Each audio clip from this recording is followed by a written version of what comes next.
नमस्कार साथियों, मैं विनय दीक्षित प्रवक्ता अंग्रेजी आप सभी लोगों का अपने YouTube channel the scholar of English में स्वागत करता हूं। हम लोग सिंटैक्स के अंतर्गत नाउन्स के रूल्स का स्टडी कर रहे थे, जिसके तहत रूल नंबर 20 तक हम लोगों ने स्टडी कर लिया था। उसी के क्रम में आज रूल नंबर 21 से हम लोग रूल्स ऑफ नाउन का स्टडी करेंगे। देखेंगे रूल नंबर 21 रूल नंबर क्या कहता है? A lot of, a number of, a heap of, most of, some of, a great deal of के आगे दिए गए नाउन के अनुसार वर्ब आती है। अर्थात यहाँ पर मोस्टली तौर से कहने का मतलब ये है कि इनके बाद जो संज्ञा आती है उसको देखकर हम लोग वर्ब का प्रयोग करते हैं, क्रिया का प्रयोग करते हैं। अगर दूसरे शब्दों में इसको कहा जाए तो आप ये कह सकते हैं, इनके बाद अगर काउंटेबल नाउन आए तो वह बहुवचन में प्रयोग की जाएगी, और अनकाउंटेबल नाउन आए तो वह एक वचन में प्रयोग की जाएगी। देखेंगे एग्जाम्पल, देखें। ये इनकरेक्ट वाक्य दिया है। क्या लिखा है इसमें? जो है a number of boys was presented. अब आप लोग यहाँ पर देख सकते हैं बॉयज दिया है। अब बॉयज दिया ना, तो आपको बताया गया कि इनके बाद जो संज्ञा है उसके अनुसार क्रिया का प्रयोग किया जाता है। तो यहाँ पर वाज का प्रयोग करना गलत है। देखें करेक्ट कैसे बनेगा sentence. A number of boys, boys यहाँ पर है तो वेयर का प्रयोग किया गया, क्योंकि इनके बाद जो संज्ञा आई उसी के अनुसार क्रिया का प्रयोग यहाँ पर किया गया। ठीक है ना। A number of boys were present there. अब देखेंगे अगला, देखेंगे a lot of milk are sold daily. यहां पर देखें ए लॉट ऑफ के बाद मिल्क आया। मिल्क जो एक वचन में है, दूसरे शब्दों में और ज्यादा बारीकी से समझेंगे तो यह अनकाउंटेबल नाउन है, और अनकाउंटेबल नाउन के साथ वैसे भी एक वचन की क्रिया का प्रयोग किया जाता है। तो यहां पर क्या आना चाहिए? आर यहां पर नहीं आएगा, क्या होना चाहिए? इज। देखें इसको सही करके नीचे लिखा गया है। क्या सही है? A lot of milk is sold daily. अब देखेंगे रूल नंबर 22 का स्टडी करेंगे। बारीकी से समझिएगा, बहुत बढ़िया नियम है। जब फ्रूट का प्रयोग फल, आम, अमरूद, केला के अर्थ में होता है तो यह सिंगुलर अनकाउंटेबल नाउन माना जाता है। मतलब जब फल का अर्थ कोई विशेष फल, आम, अमरूद, केला आदि हो तो उसे अनकाउंटेबल नाउन माना जाता है, सिंगुलर अनकाउंटेबल नाउन। चूंकि अनकाउंटेबल नाउन के अधिकतर प्लूरल्स नहीं बनाए जाते, ठीक है ना, तो इन्हें सिंगुलर अनकाउंटेबल नाउन माना जाता है। अर्थात ऐसे में ना तो इनका फ्रूट्स होता है और ना ही इनके पहले ए आता है। क्योंकि आपने पढ़ा ही है कि उनको ना तो सामान्य तौर से प्लूरल में बनाया जाता है और ना ही उनके पहले ए एन का प्रयोग करते। देखे I do not take a fruit. अब यहाँ पर देखे I do not take a fruit एक फल की का बोध होता है, तो यहाँ पर ए का प्रयोग करना भी उचित नहीं है। इसको सही करके आप क्या लिखेंगे? देखिए यहाँ पर ये जो ए का प्रयोग किया गया है सही नहीं है। कैसे वाक्य सही होगा? I do not take fruit. देखें इनकरेक्ट दूसरा वाक्य बता गया, I do not take fruits. देखें यहाँ पर इसका प्लूरल बना दिया गया, जो अनुचित है। आपको बताया गया कि फल के क्षेत्र के रूप में प्रयोग होने पर इनका हम एक वचन अनकाउंटेबल नाउन की भांति प्रयोग करते हैं। यहाँ पर क्या सही होगा? I do not take fruit. अब हम लोग रूल नंबर 23 का स्टडी करेंगे। अब देखेंगे रूल नंबर 23। रूल नंबर 23 क्या कहता है कि जब फ्रूट से पहले कोई एक नाम दिया हो तो वहां पर फ्रूट से पहले ए का प्रयोग किया जाता है। ठीक है ना। अगर फ्रूट के पहले कोई विशेष फल का नाम दिया है तो वहां पर फ्रूट के पहले ए का प्रयोग हम लोग करेंगे, अगर एक वचन में है। देखेंगे इसको कैसे। Mango is fruit. अब यहाँ पर देखें, यहाँ मैंगो आम की चर्चा की जा रही है, लेकिन फ्रूट के पहले ए नहीं दिया, जो उचित नहीं है। तो सही वाक्य क्या होगा? Mango is a fruit. आशा करते हैं आप लोग समझ रहे होंगे और नोट्स भी बना रहे होंगे। अब इसी रिफरेंस में हम रूल नंबर 24 का स्टडी करेंगे।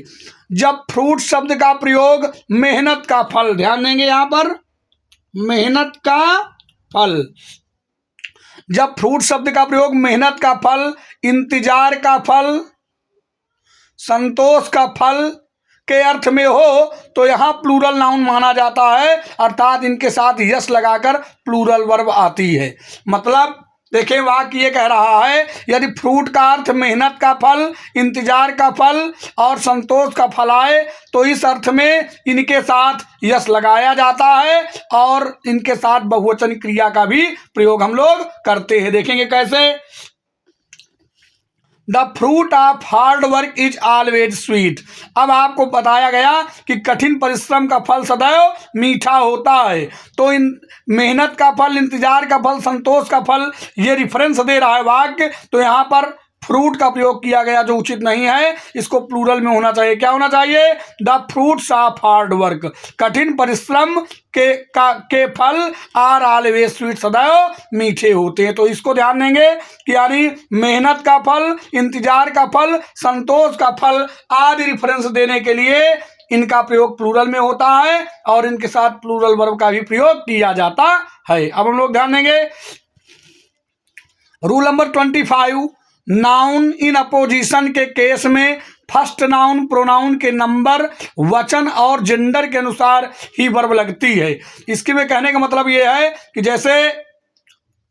जैसे मान लीजिए नाउन इन अपोजिशन केस में फर्स्ट अन्य नाउन्स दिए हैं तो हम फर्स्ट नाउन या प्रोनाउन के नंबर, वचन और जेंडर के अनुसार ही क्रिया का प्रयोग करेंगे। देखें कैसे।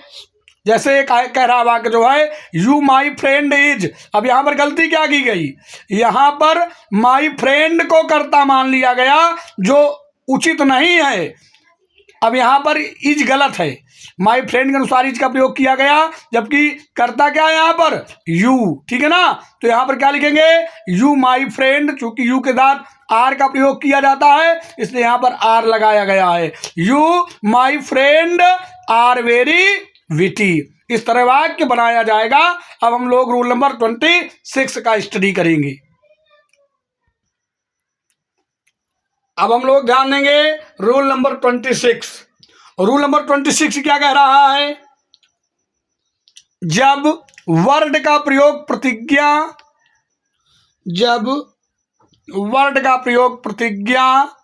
वचन और बात के अर्थ में हुआ हो तो यहां पर singular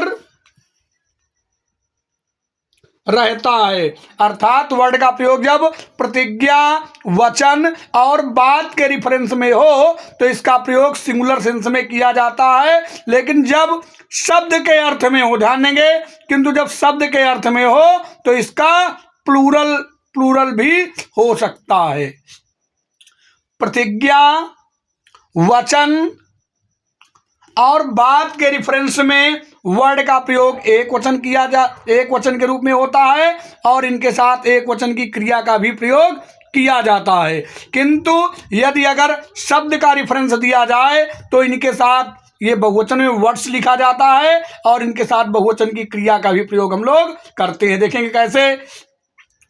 I am true to my words, मैं अपने शब्दों में क्या हूं? सत्य हूं। अब यहाँ पर शब्द या मैं अपने वचन में सत्य हूं, मैं अपने प्रतिज्ञा में, अपने शब्दों में सत्य हूं।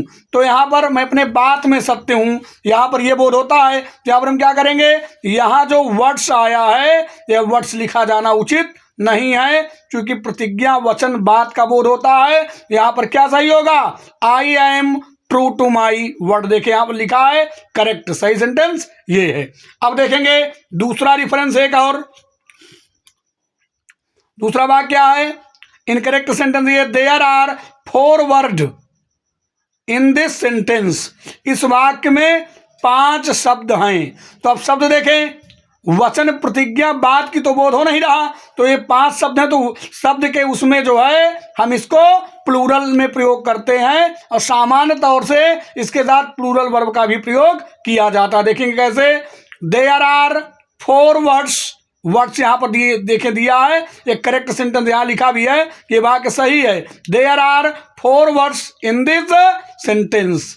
इस प्रकार आप लोगों ने समझा हम प्रयास कर रहे हैं, धीरे धीरे आप लोगों को समझाते जाएं। आप लोगों ने काफ़ी जानकारी नई किस्म की ली होगी। आशा करते हैं वीडियो आप लोगों के लिए बहुत उपयोगी होगा। यदि आपको लग रहा है कि वीडियो आपके लिए उपयोगी है तो कृपया चैनल को सब्सक्राइब करें, शेयर करें, कमेंट करें, लाइक करें, ताकि मैं और अधिक वीडियो अपलोड कर सकूं। इसी के साथ मैं विनय दीक्षित, प्रवक्ता अंग्रेजी, आप सभी लोगों से अगले वीडियो तक विदा लेता हूं। तब तक के लिए नमस्कार।